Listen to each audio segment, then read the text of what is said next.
Central. 19 Sergeant, check. So welcome back to my car. My first video was my first amateur radio contact, and my second video was how I program my radio. So today I want to talk about mounting my vehicle radio in my vehicle. Never having done this before, never had a CB or anything like that.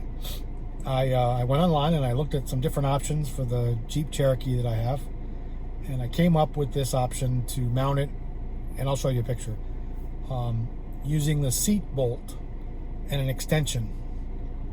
And that's what I did. I went to Lido, and I'll try to show this. I don't know if it'll focus. It's sunny out.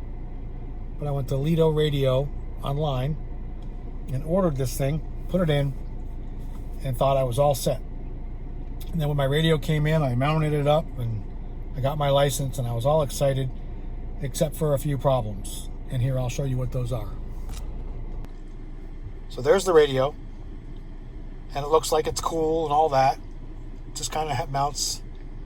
Unfortunately, in the Jeep Cherokee, the seat mount rail was too thin for me to slide this under the seat bolt. So I had to come up with a different option. But the problem is that it's 18 or 19 inch extension, and when I drive, it just bounces all over the place. So it kind of sucks. It's worked for me so far, but I did some more research, went back to the Lido radio, came up with another option, and I'll show you that too. But right now I'm going to go around the other side of the car, and I'm not going to keep the video running because you'll get car sick with me walking with this iPad. And I'll show you how I have it hooked up.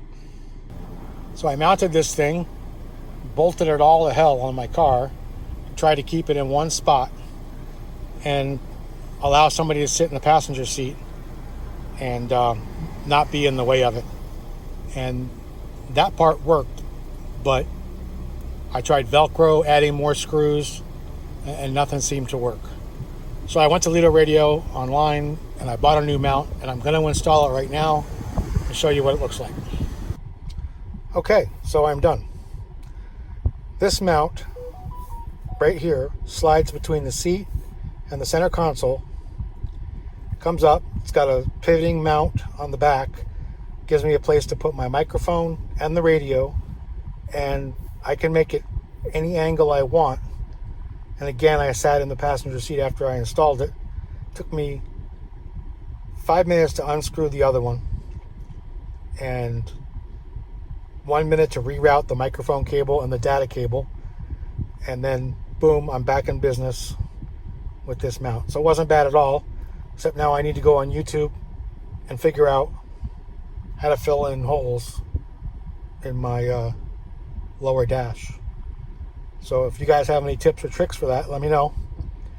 But there's the new radio mount, and again, it was from Lido, and it was for the FTM, the Yaesu, Yaesu, FTM-400.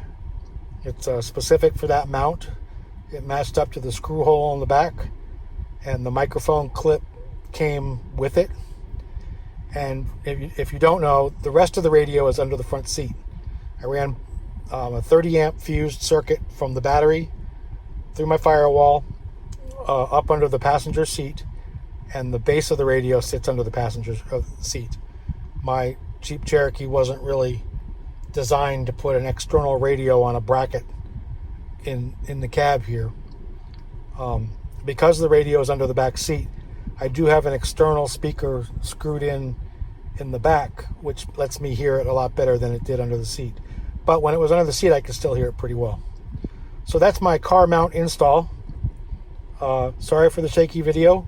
I'm working on getting better stuff. Please like and subscribe, and hit the thumbs up, and let me know if there's anything else you want me to cover. I think my next topic is going to be Wires X and the trials and tribulations I've had with getting on Wires X with Yaesu. I'll be working on that tonight. Thanks for watching.